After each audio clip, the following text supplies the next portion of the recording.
3 కిలోవాట్ల వరకు 98,000 బీసీలకు ఇస్తున్నామని చెప్పి కూడా నేను మీకు తెలియజేస్తున్నా.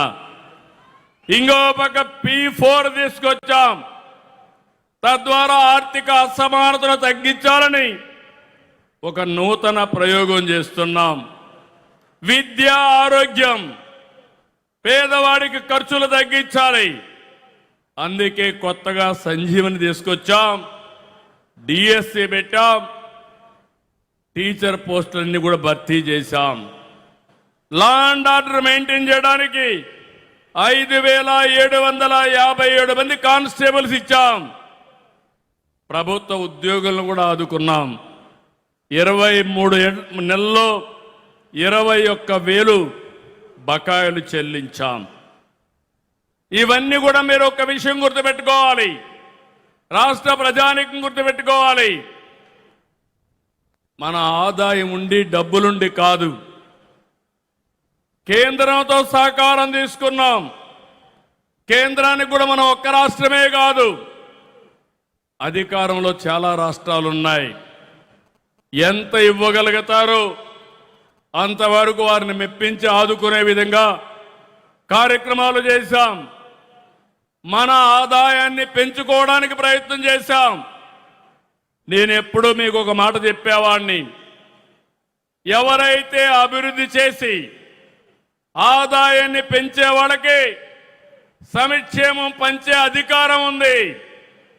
అప్పులు చేసే వ్యక్తి, తాకట్టు పెట్టే వ్యక్తికి సంక్షేమం గురించి మాట్లాడే అర్హత లేదని మరొకసారి ఈ సభలో చెప్తున్నాను.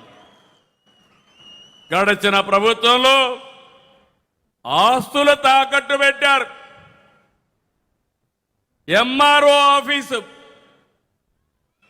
అదే మారిగా హాస్పిటల్ తాకట్టు పెట్టడం, కడాన మద్యాన్ని తాకట్టు పెట్టి వచ్చే ఆదాయాన్ని కూడా అప్పు తీసుకురావడం, ఎక్కడికక్కడ రాష్ట్రాన్ని తాకట్టు పెట్టిన వాళ్ళు ఈ రోజు రాష్ట్రాన్ని గురించి మాట్లాడే అర్హత ఉందా తమ్ముళ్ళు అని మిమ్మల్ని అడుగుతున్నా. ఇక్కడతో ఆగలేదు.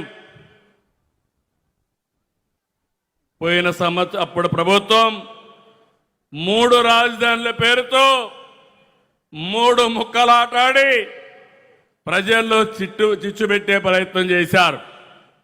ఈరోజు గర్వంగా చెప్తున్నా, 3 రాజధానులు కాదు, 3 ప్రాంతాలని విశాఖపట్నం, అమరావతి, తిరుపతి కేంద్రంగా అన్ని జిల్లాలు అభివృద్ధి చేసే బాధ్యత ఈ ఎన్డీఏ ప్రభుత్వానిది. అన్ని నియోజకవర్గాలు చేస్తాం. 175 ఎంఎస్ఎంఈ పార్కులు పెట్టాం.